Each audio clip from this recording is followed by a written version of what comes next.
This is a video tutorial for Philosophy 123, Module 4. This is on Pascal's wager.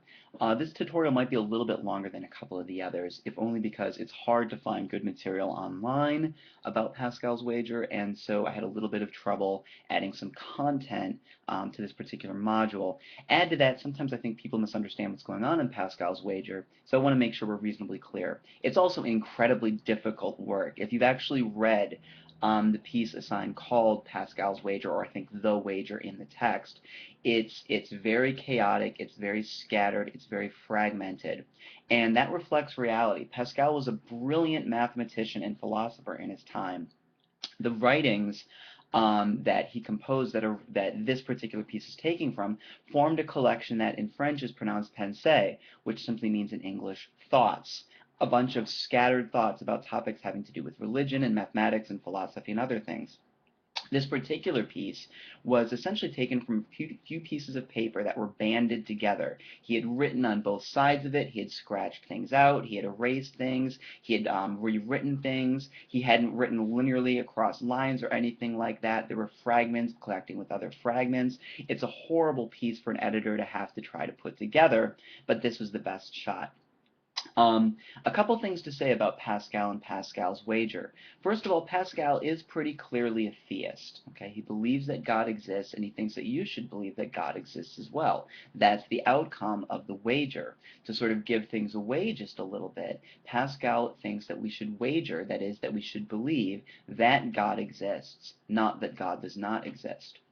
But there's something important to notice about Pascal. Even though he's a theist, and in particular he was a Christian, note that Pascal is not a fan of the proof arguments. Now in modules 2 and 3, we talked about a series of proof arguments, the teleological argument, the ontological argument, and the cosmological argument. Pascal is pretty clear at one point that he doesn't put much faith in the proof arguments. Indeed, he says at one point that you should endeavor to convince yourself not by increase of proofs of God, but by the abatement of your passions. But no emphasis on the claim that we should not try to increase our belief that God exists by proofs. In fact, Pascal was skeptical that we can know much about God through the power of reason. Okay? He leaves open the possibility that we may know that God exists without knowing anything about God's nature, in the same way that we can know, for example, that an infinitely large number exists without knowing much more about that. Is it positive? Is it negative? And so on and so forth.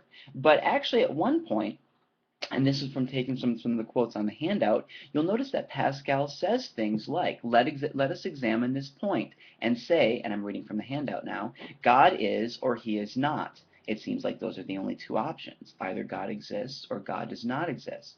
But continuing.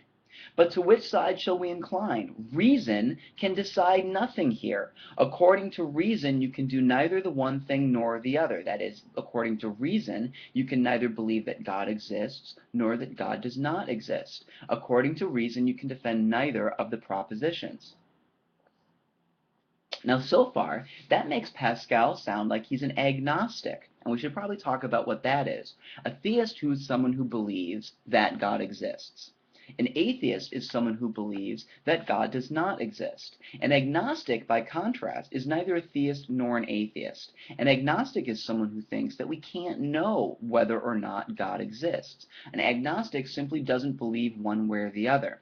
She might claim that we don't have enough evidence. She might claim that we couldn't ever have enough evidence. But importantly, someone who's agnostic simply does not believe what the theist believes, but she doesn't believe what the atheist believes.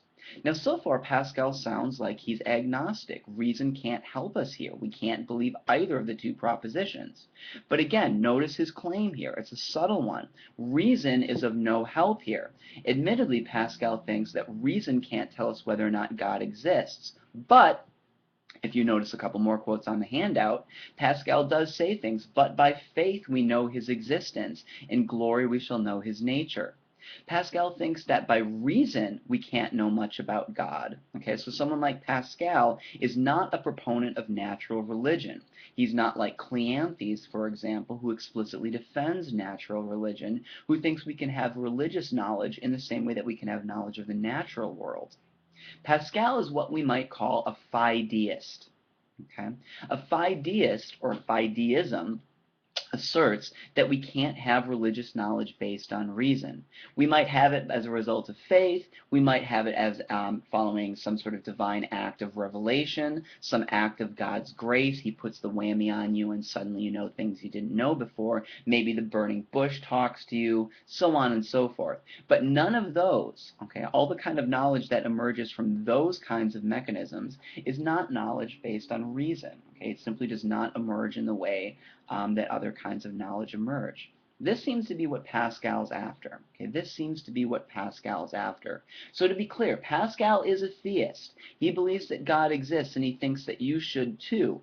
But he doesn't think that we gain that knowledge based on reason. Nonetheless, Pascal thinks it is rational for you to believe that God exists. Even if reason is of no help here, it nonetheless remains the rational thing to do to be a theist, and indeed, Pascal thinks, to be a Christian. Now, one of the interesting things about Pascal's wager is even though it's several hundred years old, we actually find quite a bit of what we might call decision theory in this particular work. Decision theory is a branch of philosophy that deals with rational decision making, that tells us when we should make certain decisions, how we should think about making those decisions, and what kinds of decisions are indeed rational. You note on the handout that Pascal says things like this: the uncertainty of the gain is proportioned by the certainty of the stake according to the proportion of the chances of gain and loss. Now, this sounds more complicated than it is. The rough idea is that Pascal is drawing our attention to two things that we should be thinking about when we're trying to decide what the rational thing to do is. First of all, the potential benefits and losses. What might we gain by making this decision? What might we risk? What might we lose? What are we staking? Okay, what are the potential gains? What are the potential benefits? But we also need to talk about the proportion of the chances. What are the probabilities here? How likely is it that we'll benefit? How likely is it that we'll lose something? If there's lots of different options, what's the most probable outcome? Exactly how probable are the various outcomes? These are the kinds of things that decision theorists want us to think about when we're trying to decide what the rational thing to do is. You note I've included on this particular handout a cartoon from Calvin and Hobbes, where essentially Calvin is anticipating Pascal's wager just a little bit. He decides he should believe in Santa Claus, even if that sounds preposterous. Why? Based on a simple risk analysis. If he believes and he's right, he gets a whole load of presents. Costs him almost nothing. We'll come back to that in a little while. Now, a couple terms that we should probably define for the discussion that follows to try and make sense of Pascal's wager, because again, reading it on your own, it might be a little bit difficult. Okay? One thing that we want to define is what we call expected utility. This is a term from decision theory. Expected utility is simply a function of how valuable various outcomes are to a particular agent and by how likely those outcomes are to obtain. Okay? It's possible that an outcome would be very, very great for me, but it's a very unlikely outcome to be realized. Think about winning the lottery.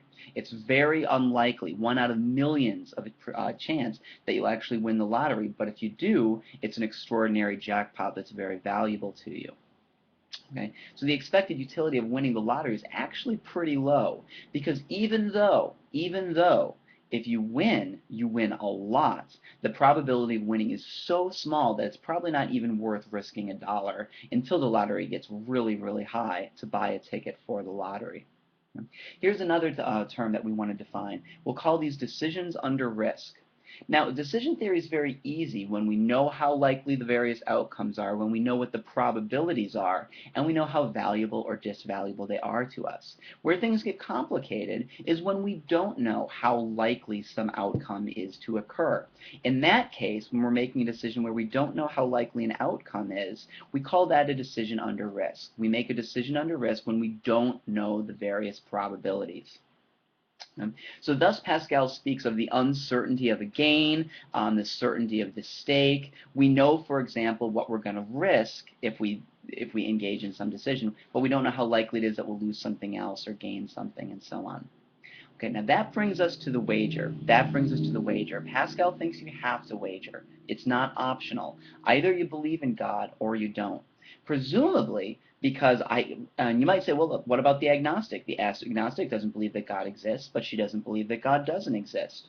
True, but presumably Pascal's idea is the payoff is the same, whether you're an atheist or an agnostic. If you deny that God exists, if you simply don't believe that God exists, the potential outcomes are similar. Only believing saves you, and that's going to be important.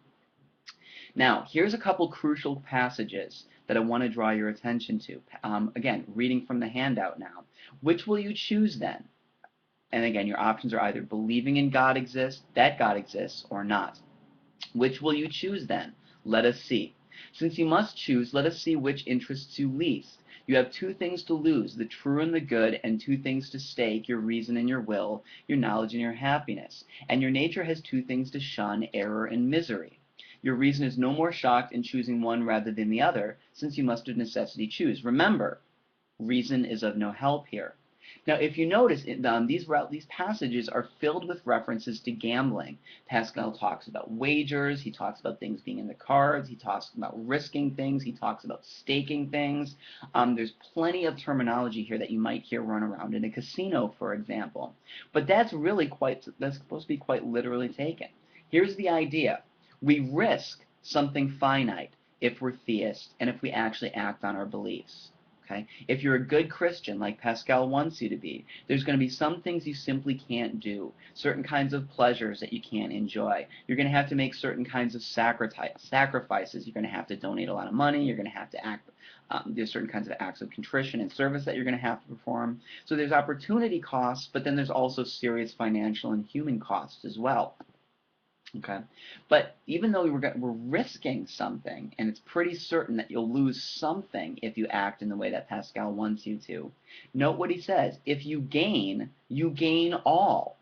If you lose nothing. Wager then without hesitation that he is. Next quote. There is here an infinity of an infinitely happy life to gain, a chance of gain against a finite number of chances of loss, and what you stake is finite. So sometimes Pascal suggests that if you lose nothing. I take it there that he means that you lose nothing of significance, not that quite literally there's nothing to risk. In that next quote, he's pretty clear that you do risk something. But the potential benefits, we're told, are infinitely good. There is an infinity of an infinitely happy life here. So it looks like there's four options represented on this particular matrix. Okay, again, on the second page of the handout. It's either the case that God exists, or it's the case that he doesn't. And you can either wager that God exists, that is, you can believe, or you can wager that God does not exist. Now suppose God exists, and you're right. The idea here, presumably, is that there's an infinitely good payoff, an infinity of an infinitely happy life. Okay? That's an infinite benefit. But suppose that you believe that God exists and you're wrong, that he doesn't really exist. Well, in that case, you might lose something, but as Pascal says, what you lose is finite, might not even be worth talking about. Again, there's opportunity costs. You can't do some of the things that you might have thought were fun. There's certain kinds of pleasures you can't enjoy, so on and so forth. Now, suppose you wager that God doesn't exist. You're not a believer, and God, in fact, doesn't exist. The atheists or the agnostics among us are correct. Well, in that case, there might be a finite benefit. There's things that you get to enjoy, right? Pleasures and actions that you get to enjoy that other people don't. But so now here's where things get a little tricky. Suppose that that God does exist, but you wager wrongly. What happens to you? Well, on some accounts of things, what happens is you go to hell. You're eternally damned, where you suffer eternal torment endlessly. That wouldn't be just a bad result, but an infinitely bad result. Some people aren't so convinced that the idea of hell makes sense. Not every religion has a concept of hell. So just to make things complicated, let's suppose that if God does exist and you wager wrongly that God does not exist, there's a cost there, but it's merely finite. Either way, it doesn't matter, because the benefits of believing are so good that even if the probability that God exists is infinitesimally small, the expected utility of wagering that God exists is still higher than wagering that God does not exist. Okay? Now, one thing to be clear about, we're actually going to have to do part 2 on Pascal's wager here because I'm just about out of time, so I'll have a few more comments in the next follow-up tutorial.